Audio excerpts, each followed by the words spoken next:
اعوذ باللہ من الشیطان الرجیم بسم اللہ الرحمن الرحیم الحمد للہ رب العالمین والحمد للہ الذی ہدانا لہذا وما كنا لنہتدی لولا ان ہدانا اللہ ثم الصلاة والسلام علی اشرف الانبیاء والمرسلین خاتم النبیین شفیع ذنوبنا وطبیب قلوبنا ابی القاسم محمد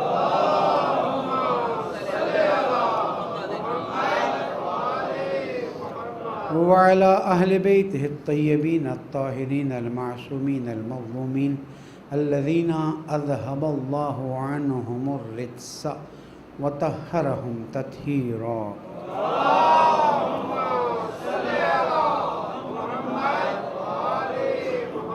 مومن کرام السلام علیکم ورحمۃ اللہ وبرکاتہ.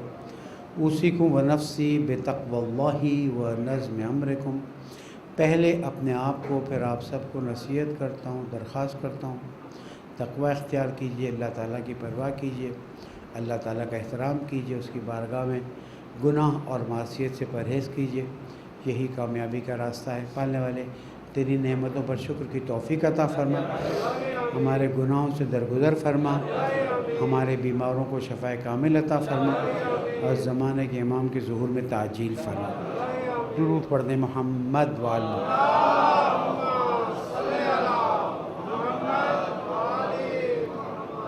ایام مبارک ماہ شعبان اور پھر 15 شعبان کی طرف ہم آگے بڑھ رہے ہیں انشاءاللہ. منگل کا دن وہ دن ہے کہ جس دن ہم 15 شعبان کی عید منائیں گے، اور یہ دن ولادت حضرت امام زمانہ عجل اللہ تعالی فرج الشریف. لیکن یہ رات آپ کی ولادت سے کئی سال پہلے خود حضور اکرم نے اس کی اہمیت کو بیان فرمایا تھا، اور جب آپ اس رات کے اعمال اور دعا پڑھیں گے تو اس میں حضور اکرم نے خاص ایک سجدے کی دعا بتائی ہے، جس میں جو آپ بقیع تشریف لے گئے تھے اور وہاں آپ نے تلاوت فرمائی تھی. تو یہ رات پہلے سے اللہ سبحانہ و تعالیٰ کے حبیب نے اس کی اہمیت کو بیان کر دیا تھا. ہمارے اور اہل سنت کے درمیان میں اس رات اور اس دن کا ایک عنوان ہے جو فرق کرتا ہے. وہ اس رات کو شب برات یعنی گناہوں سے آزادی کی رات یا مردوں کی عید کا نام دیتے ہیں. ٹھیک ہے، وہ آپ اتنا کرتے ہوں گے. ہمارے یہاں یہ رات دعاؤں کی رات ہے. ایک بار میں نے عرض کیا تھا کہ اللہ سبحانہ و تعالیٰ چاہتا ہے کہ مثلا ہم ماہ رجب سے اپنے گناہوں کی معافی، اپنے اخلاق کو بہتر بنانے، اپنے عقیدے کو مثبت انداز میں آگے لے جانے کے لیے تیاری کرتے ہیں. 27ویں رجب کی رات آتی ہے، اس رات دعا کرتے ہیں، نماز پڑھتے ہیں. پھر 15 شعبان کی رات آتی ہے، اس میں دعائیں پڑھتے ہیں، نمازیں پڑھتے ہیں، تاکہ ماہ رمضان میں جب ہم داخل ہوں تو ہم پاکیزگی کے ساتھ داخل ہوں، طہارت قلبی کے ساتھ داخل ہوں، اور جب وہاں داخل ہوں تو پھر اب آگے بڑھنے کی بات ہو. ورنہ عام مسلمان کیا کرتا ہے ماہ رمضان میں جب داخل ہوتا ہے تو وہاں سے توبہ اور استغفار کی منزلیں طے کرتا ہے. ہمیں معصومین نے گائیڈ کیا کہ توبہ اور استغفار کی منزلیں ماہ رجب سے طے کرنا شروع کر. ویسے تو ہر وقت، ہر روز، ہر گھڑی، لیکن جو ایک توجہ کے ساتھ اور ایک دل لگی کے ساتھ پہلے شب جمعہ اور روز جمعہ، اس کے بعد ماہ رجب، پھر ماہ شعبان، تاکہ جب ماہ رمضان میں داخل ہوں تو اب گناہوں کی معافی میں زیادہ وقت نہ لگ جائے، بلکہ اپنے قلب کو نورانی بنانے میں زیادہ مدد ملے. مرحلے ہیں نا، جب تک دل کالا رہے گا نورانیت نہیں آ سکتی، اور جب تک نورانیت نہیں آئے گی اللہ سے نزدیک نہیں ہو سکتے ہیں. اس لیے ہمیں یہ گائیڈنس ملی ہے، اور امید ہے انشاءاللہ کہ مومنین اس پر عمل کریں گے. ایک درود اور پڑھ دیں محمد.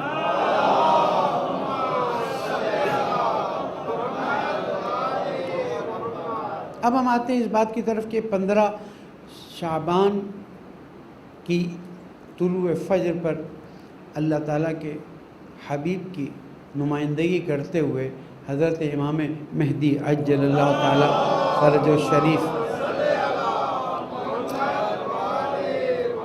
دنیا میں تشریف لائے، اور الحمدللہ رب العالمین ہم وہ خوش قسمت ہیں کہ جو ان کی امامت کے زمانے میں زمین پر ہیں. انہی کی برکتوں سے بارش نازل ہوتی ہے، انہی کی برکتوں سے روزی دی جاتی ہے، انہی کی برکتوں سے دعائیں قبول ہوتی ہیں، اور انہی کی برکتوں سے ہدایت ملتی ہے۔ جب چھٹے امام سے پوچھا گیا کہ بتائیے کہ اگر وہ غیبت میں ہوں گے، غیبت کی بات ہو رہی تھی، حدیثیں بہت سی ہمارے پاس ہیں، غیبت کی بات ہو رہی تھی، تو پوچھا گیا کہ اگر وہ لوگوں کی آنکھوں سے غائب ہوں گے تو پھر لوگوں کی ہدایت کیسے کریں گے، لوگ ان سے استفادہ کیسے کریں گے؟ تو آپ نے بہت ہی سادہ جملہ فرمایا کہ دن میں جب سورج بادلوں کے پیچھے ہوتا ہے تو کیا اس کا نور تمہیں نہیں ملتا؟ وہ نور تمہیں ملتا ہے۔ تو اسی طرح سے، اور ہمارے ہاں غیبت کا جو کانسیپٹ ہے وہ حضرت عیسیٰ علیہ السلام والا کانسیپٹ نہیں ہے۔ حضرت عیسیٰ کو آسمان میں اٹھا لیا گیا، حضرت امام ہمارے زمین پر تشریف فرما ہیں اور ہماری رہنمائی فرماتے ہیں، ہمیں گائیڈ کرتے ہیں، جب ہم مدد مانگتے ہیں وہ ہماری مدد کرتے ہیں۔ یہ الگ بات ہے کہ ہم اسے محسوس کرتے ہیں یا نہیں کرتے۔ ہم نے کئی موقعوں پر آپ کی خدمت میں مثالیں دی ہیں، اور یہ زمانہ وہ ہے جس میں ہمارا ایمان بہت پختہ ہو گیا۔ پوری دنیا تشیع کے خلاف لگی ہوئی ہے، لیکن وہ کون سی طاقت ہے جو تشیع کو مضبوط سے مضبوط کر رہی ہے؟ یہ اللہ کے نمائندے زمین پر ہیں، جن کو اللہ تعالیٰ نے یہ مقام دیا ہوا ہے کہ انسانوں میں جو تمہارے سے ہدایت مانگے اس کی ہدایت کرو، جو تم سے مدد مانگے اس کی مدد کرو، اور یہ اللہ تعالیٰ کا وعدہ ہے کہ جب بھی کوئی مدد مانگے گا اس کو مدد ملے گی۔ تو یہاں پر ایک نقطہ ہمارا ختم ہوا۔ درود پڑھ دیں محمد و آل محمد۔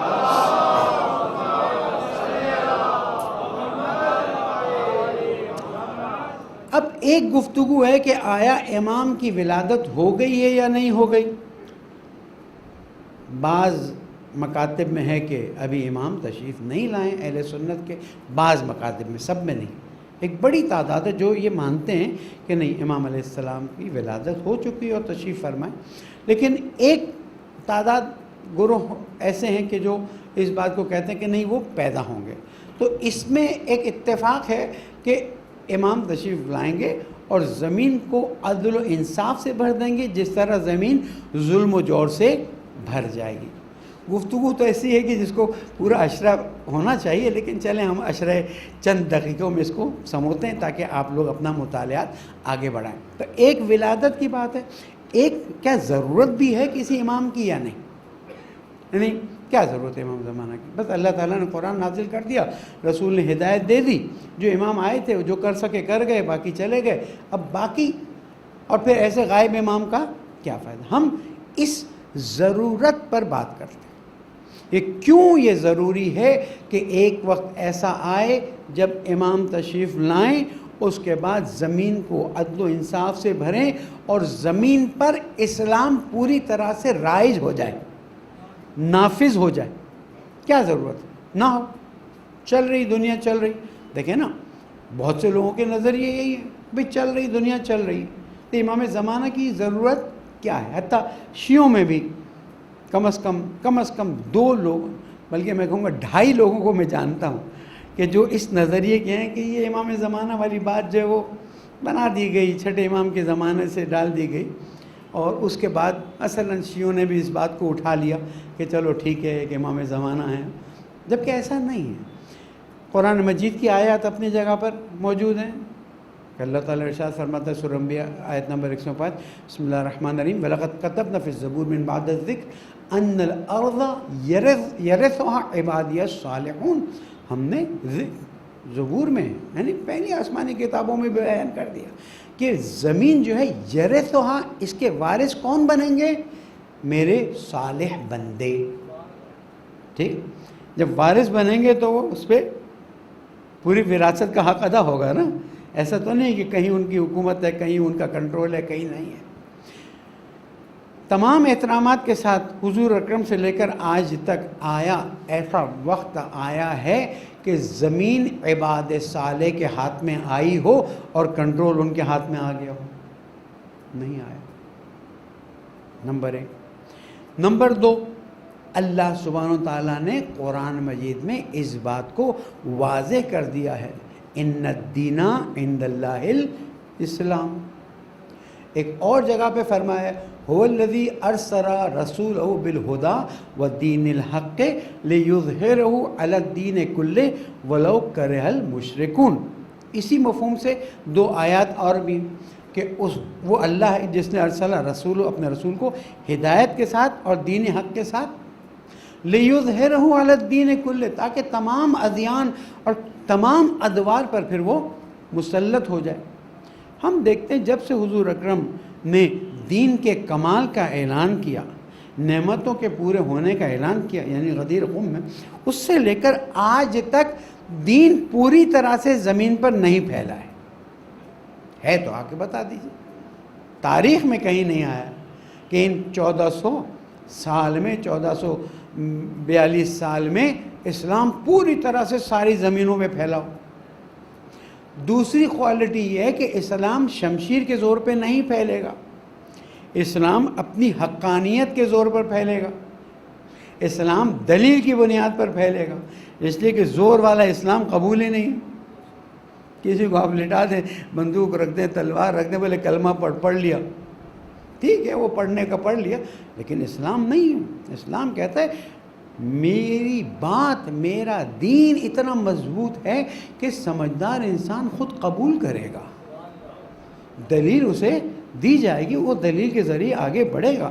آج جو تشیع کے خلاف اتنی بڑی سازش ہے، اس کی بڑی وجہ یہی ہے کہ غیر مسلمان ہوتے ہیں، جب مسلمان ہو جاتے ہیں تو راستہ ختم نہیں ہوتا، بڑھتے جاتے ہیں. جیسے میں نے پچھلے ہفتے بھی مثال دی، اور پھر ایک وقت آتا ہے کہ وہ مکتب اہل بیت میں داخل ہوتے ہیں، پھر کہتے ہیں اب لگتا ہے ہم کہیں پہنچے ہیں. اب فرق یہ کہ جو پہنچتے ہیں وہ قدر کرتے ہیں، جو پہنچ چکے ہوتے ہیں ان کو تھوڑی قدر، نہیں کہتا قدر نہیں ہے، ان کو تھوڑی قدر کم ہوتی ہے. یہ تھوڑا ہمارے ہاں. تو اب اس وقت سے اب تک قرآن کی کچھ آیتیں پوری طرح سے نافذ نہیں ہوئیں، دین پوری طرح سے نافذ نہیں ہوا. جو لوگ دین پر تحقیق کرتے ہیں، جن کو اورینٹلسٹ کہا گیا کہ مثلا مشرق کے ادیان پر تحقیق کی جائے، وہ کہتے ہیں کہ اگر یہ دین کامل ہے، اگر یہ دین اللہ کی طرف سے بھیجا گیا ہے، اور اگر یہ دین اتنا اچھا ہے تو ابھی تک زمین پر یہ کامل طور پر نافذ نہیں ہوا. اس کی ایک چھوٹی سی مثال دیتا ہوں، دور کی مثال ہے لیکن سمجھانے کے لیے. موبائل فون اچھا تھا نا، سب نے اٹھا لیا نا. بہت کم ہیں جو افورڈ نہیں کر سکتے، یا بہت کم ہیں جو بہت زیادہ بڑے ہیں جو کہتے ہیں نہیں ہم موبائل فون وغیرہ کو نہیں، یعنی ہماری اپنی زندگی. عام انسان میں 10 میں سے 9 انسانوں کے پاس اب موبائل فون ہیں. ایک چیز اچھی تھی اٹھا لی نا.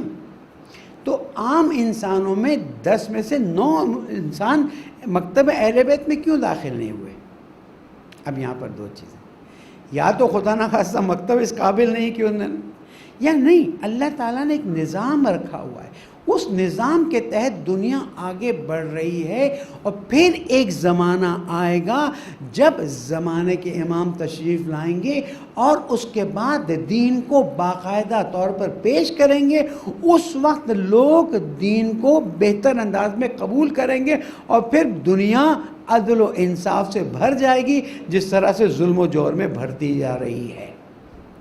تو یہ ایک عقلی دلیل ہے کہ اسلام کے کمال کو اگر قبول کرتے ہیں، اسلام کے پرفیکٹ ہونے کو قبول کرتے ہیں، تو پھر ضروری ہے ہمارے لیے کہ یہ دین کسی وقت بغیر شمشیر کے، بغیر طاقت کے، بغیر زور کے زمین پر پھیلے اور انسان اسے بہتر انداز میں قبول کر لے.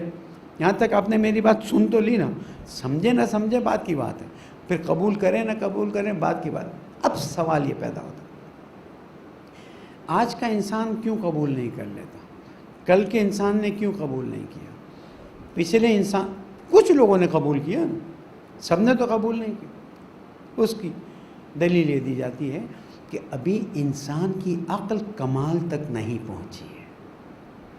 انسان کی عقل جب کمال تک پہنچے گی، دیکھیں نا حضرت آدم علیہ السلام سے لے کر آج تک انسانی بدن میں تبدیلی نہیں آئی ہے. وہ جو ڈاروینزم اور جو کہتے رہتے ہیں وہ کہتے رہیں، انسان کو اللہ تعالیٰ نے جیسے خلق کیا وہ ویسے ہی آگے بڑھ رہا ہے. ایک آدھ کوئی بچہ ایب نارمل پیدا ہو جائے تو الگ ہے، لیکن 99% انسان جو ہیں ایسے ہی حضرت آدم سے لے کر ابھی تک، ہو سکتا ہے قد لمبا رہا ہو، اب قد چھوٹے ہو گئے، ہو سکتا ہے ہیکل بڑھ، لیکن آنکھیں، ناک، کان سبھی. تو اس وقت سے آج تک میں انسان میں کیا چیز تبدیل ہوئی ہے؟ سوچنے کی طاقت، تفکر کی طاقت. دماغ تو وہی ہے. اگر سوچنے کی طاقت نہ ہوتی تو آج موبائل نہ بنا سکتے. آج مارس پہ مشن بھیجتے ہیں، زمین سے اس کو کنٹرول کرتے ہیں. پتہ چلا انسانی عقل جو ہے وہ کمال کی طرف آگے بڑھ رہی ہے. تو جب ظہور کا وقت نزدیک آئے گا، اصول کافی میں حدیث موجود ہے کہ جب ظہور کا وقت نزدیک آئے گا تو اللہ سبحانہ وتعالیٰ انسانی عقل پر اپنا ہاتھ پھیرے گا. نہ ہمارے ہاں اللہ کا کوئی ویسے ہاتھ سمجھا جاتا ہے. ٹھیک ہے، مولا کائنات کو ید اللہ کہتے ہیں، وہ اپنی جگہ پر ہے، وہ ایک عنوان ہے، لیکن اللہ کو بدن نہیں. صرف یہ سمجھانے کے لیے انسانی عقل پر اللہ تعالیٰ ہاتھ پھیرے گا تو جو کمال میں تھوڑا فاصلہ رہ گیا ہوگا وہ فاصلہ بھی پورا ہو جائے گا. اور جب امام علیہ السلام تشریف لائیں گے تو لوگ کائنات کے مشکل سے مشکل سوال لے کر جائیں گے، امام کے مختصر ترین جواب پر قانع ہو کے اسے قبول کر لیں گے.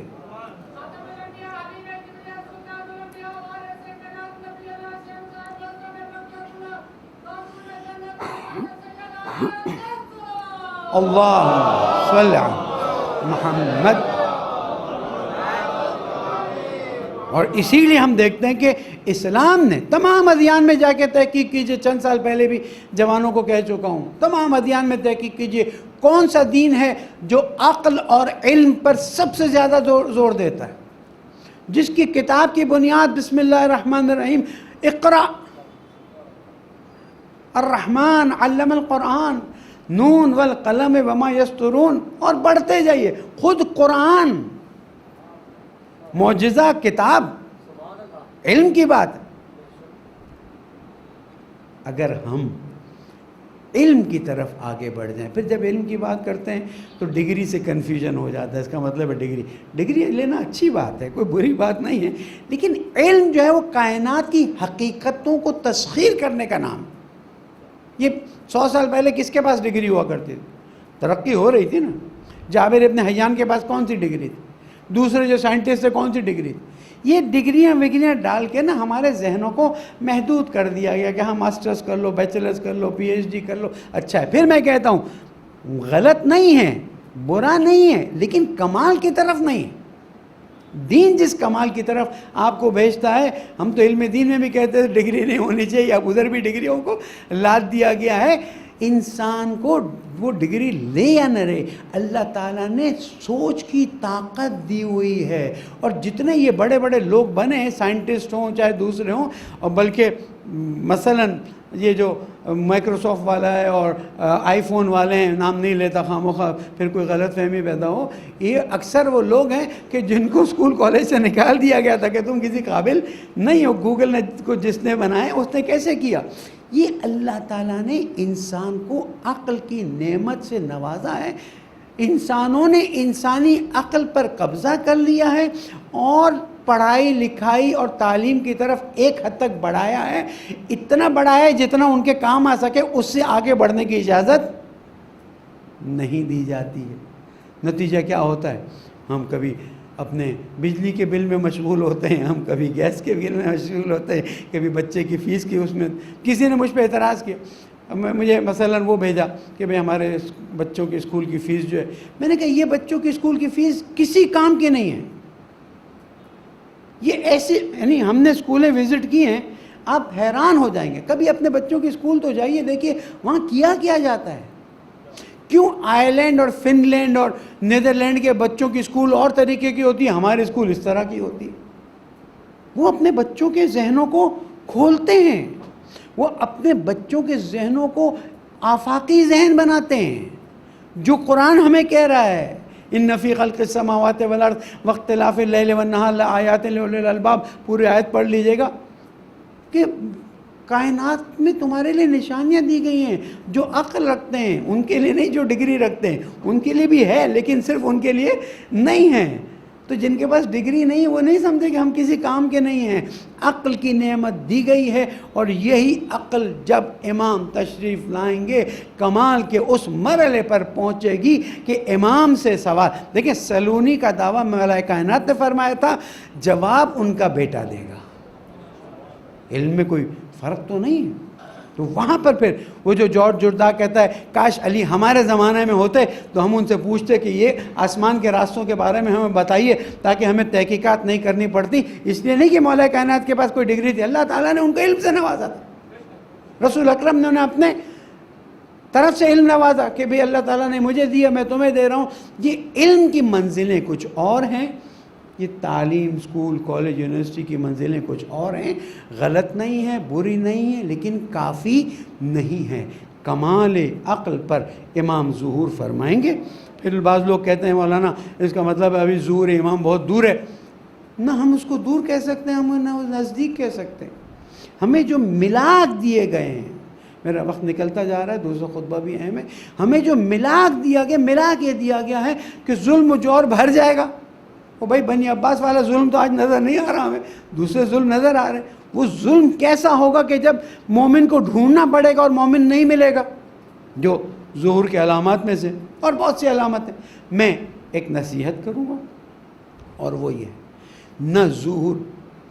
2010 میں ہمارے ایک شاگرد ٹائپ کے مولانا ہیں، انہوں نے شروع کیا تھا بس یہ ہونے والا ہے، 2012 میں یہ ہونے والا ہے، یہ ہونے والا ہے.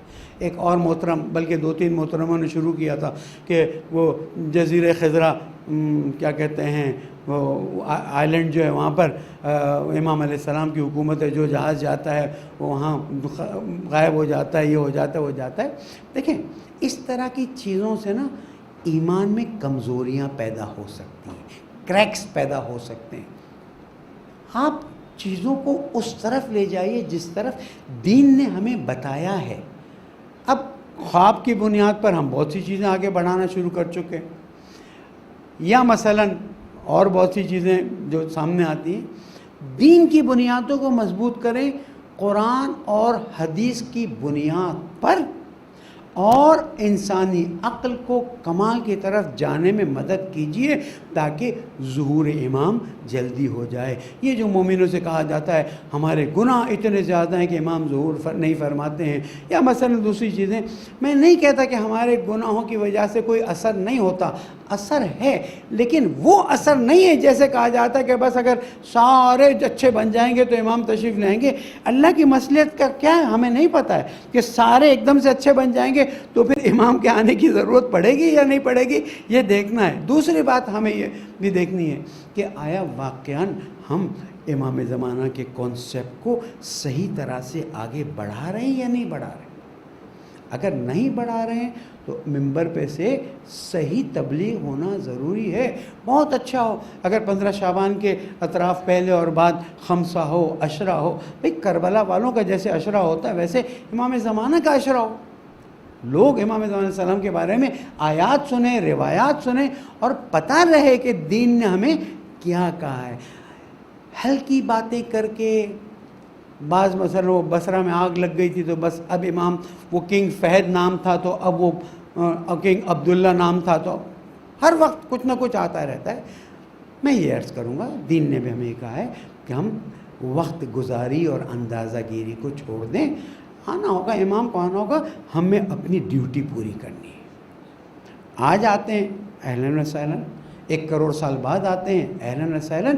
ہماری ڈیوٹی ہے کہ ہم اپنے آپ کو بہتر بنائیں اور اپنی نسل کو تیار کریں تاکہ جب بھی کیا پتہ دوسری نسل، تیسری نسل، 100ویں نسل، اللہ نسلیں چلائے گا انشاءاللہ مومنین کی، اس وقت امام تشریف لائیں تو کہ وہ جو 1442 میں ایک مومن تمہارا جد تھا اور اس نے 2 اچھے کام کیے تھے، اس کی وجہ سے آج تمہیں بھی امام کی فوج میں داخل کر دیا جائے.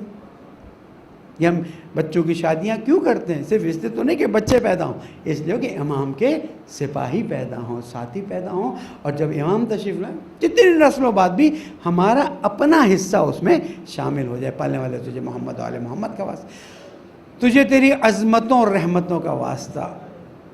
ہمارے بیماروں کو شفا کامل عطا فرما، ہماری پریشانیوں کو دور فرما، جو بے گناہ اسیر ہیں انہیں آزاد فرما دے. پریشان حالوں کی پریشانی کو دور فرما دے، پالنے والے ہمارے ملک کو امن کا گہوارہ بنا دے۔ اے رب العزت ہماری نسلوں کی اصلاح فرما دے، ہمارے عقیدوں کو مضبوط فرما دے، ہمیں اپنے امام پر بھروسہ کرنے کی توفیق عطا فرما۔ اے رب العزت عیدیں آ رہی ہیں، ہمیں بہترین عیدیں عطا فرما دے، زمانے کے امام کو ہم سے راضی فرما دے، ان کے ظہور میں تعجیل فرما دے۔ بسم اللہ الرحمن الرحیم والعصر ان الانسان لفی خسر الا الذین آمنوا وعملوا الصالحات وتواصوا بالحق وتواصوا بالصبر صدق اللہ العلی العظیم۔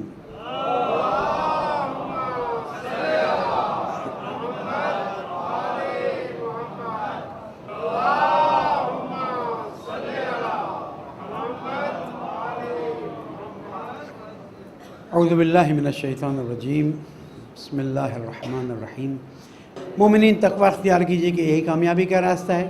15 شعبان کی رات مختلف مساجد میں اعمال ہوں گے، اس میں شریک ہوئیے، اپنے لیے دعا کیجئے، خاص کر بیماروں کے لیے دعا کیجئے، اسیروں کے لیے دعا کیجئے، اپنی عاقبت بخیری کے لیے، اپنی نسلوں کے لیے، اپنے رشتہ داروں کے لیے، اپنے محرومین کے لیے۔ یہ دعاؤں کی راتیں ہیں، یہ قبولیت کی دعا کی قبولیت کی راتیں ہیں۔ اور 15 شعبان کو روزہ بھی مستحب ہے۔ یہاں پر ایک بات بتا دوں، جن کے قضا روزے ہیں وہ تو اپنی جگہ پر، لیکن اگر قضا روزہ نہیں ہے، آپ نے مستحب روزہ رکھا ہے، دن میں کوئی کہتا ہے بسم اللہ مٹھائی دے دو، یہ کھا لو، تو آپ کو کہنے کی ضرورت نہیں میرا روزہ ہے۔ مستحب روزے کی خوبی یہ ہے کہ آپ اگر کوئی کہتا ہے کھول دیں تو آپ کھول دیں، بقول کسی کے مولانا پھر تو روز نماز صبح کے بعد روزہ رکھ لیں اور اس کے بعد جب بیوی ناشتہ دے تو کر لیں۔ دین نے منع نہیں کیا ہے۔ دین آپ کو دیکھیں، جب آپ اللہ تعالیٰ کی آسانی کو انجام دیتے ہیں اللہ خوش ہوتا ہے۔ حدیث کسی دن بتاؤں گا کہ جب مثلا سفر میں آپ روزہ نہیں رکھتے، آپ کو تکلیف ہوتی ہے کہ میں رمضان کا روزہ جا رہا ہے، اللہ کو پسند آتا ہے کہ بھئی اللہ نے جو آپ کو روکا ہوا ہے آپ رکے ہوئے ہیں، اس لیے کہ نہ ہمیں روزہ رکھنا ہے نہ ہمیں افطار کرنی ہے، ہمیں اللہ کی اطاعت کرنی ہے۔ اگر بیمار ہے نہیں روزہ رکھ سک رہا ہے تو بھی اس کے لیے وہی حکم ہے کہ روزہ مت رکھو۔ تو مستحب روزوں کا حکم پڑھ لیجئے گا توضیح المسائل میں بھی، بعض مرتبہ بات کرتا ہوں تو لوگ کہتے ہیں مولانا توضیح المسائل میں کہا، لیکن مستحب روزے میں بہتر یہ کہ آپ کسی کو نہ کہیں۔ ہمارا تو ایک مستحب روزہ افطار کے 10-15 منٹ افطار کرایا گیا، الحمدللہ ہم نے کہا بھائی رکھنا بھی ثواب، کھولنا بھی ثواب، اور مومن کو خوش کرنا تو بہت ثواب ہے۔ پھر لوگ کہتے ہیں مومن کو خوش کرنا ثواب ہے، مومنہ کو خوش کرنا ثواب نہیں۔ وہی آپ کی بیوی مومنہ ہے، آپ نہ سمجھو تو آپ کی اپنی کمزوری ہے، اسے خوش کریں، بچوں کو خوش کریں، یہ خوشی کے موقع۔ درود پڑھ دیں محمد وال۔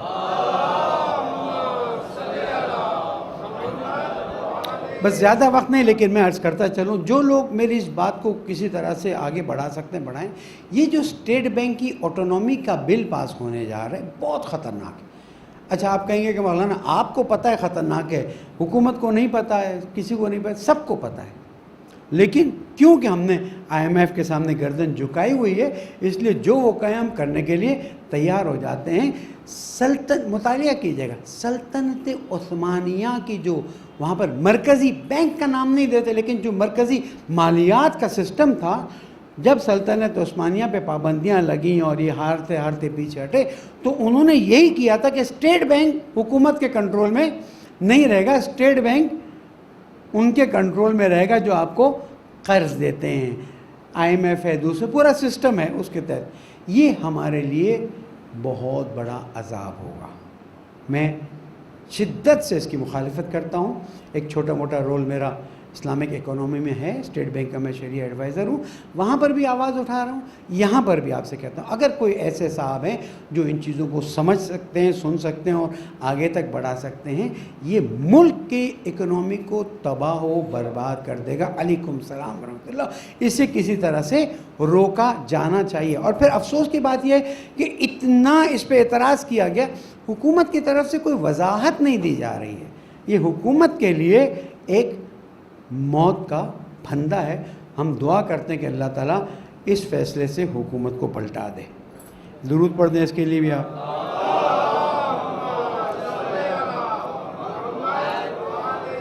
خلیج میں آئل ٹینکروں کی ہلکی جنگ شروع ہوئی ہے یہ چھوٹا ٹریلر شروع ہو رہا ہے، دعا کریں کہ یہ آگے نہ بڑھے، ورنہ یہ بہت ہی خطرناک جنگ کی طرف جا سکتا ہے۔ ہمارے یہاں رپورٹ نہیں ہو رہا زیادہ، لیکن کبھی ایک کے آئل ٹینکر پہ حملہ ہو رہا ہے، کبھی دوسرے کے آئل ٹینکر پہ حملہ ہو رہا ہے، اور یہ آہستہ آہستہ جنگ کی طرف چیزیں جا رہی ہیں۔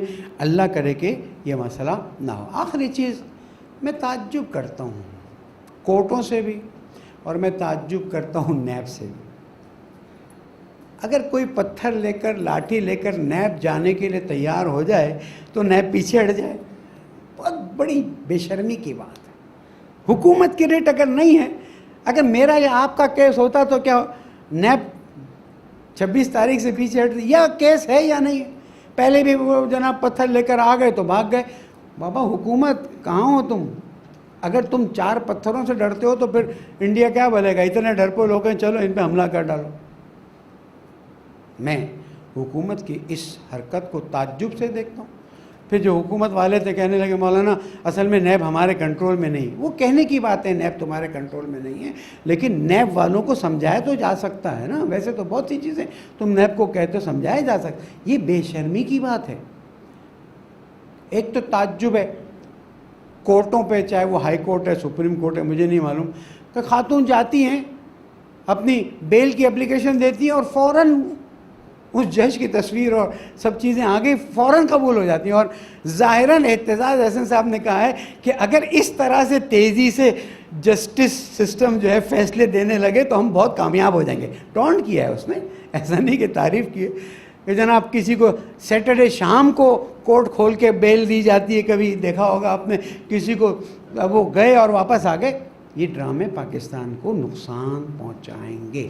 یا کسی پہ کیس ہے یا کسی کے پہ کیس نہیں ہے۔ میرے مولانا یہی فرمایا ہے کہ کفر کے ساتھ تو نظام چل سکتا ہے، ظلم کے ساتھ نظام نہیں چل سکتا ہے۔ کمزور کو 20 سال جیل میں ڈالے رکھو، کیس نہ چلاؤ، اور طاقتور کچھ لوگوں کو لے کر آ جائے تو اس سے تم ڈر جاؤ اور پیچھے ہٹ جاؤ۔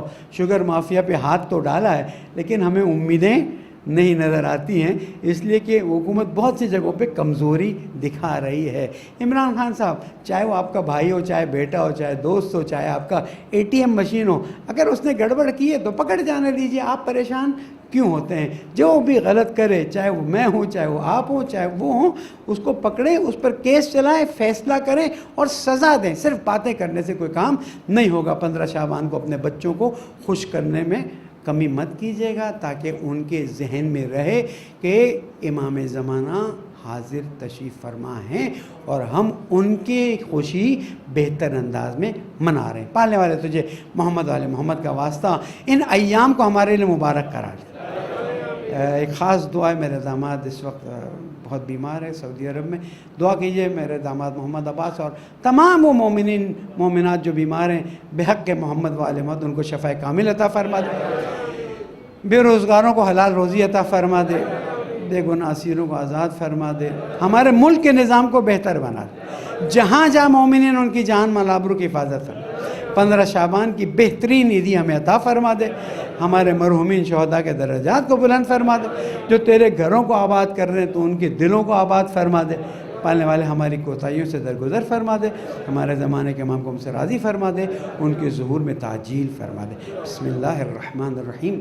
اذا جاء نصر اللہ والفتح ورأیت الناس يدخلون فی دین اللہ افواجا فسبح بحمد ربک واستغفرہ انہ کان توابا۔ صدق اللہ العلی العظیم۔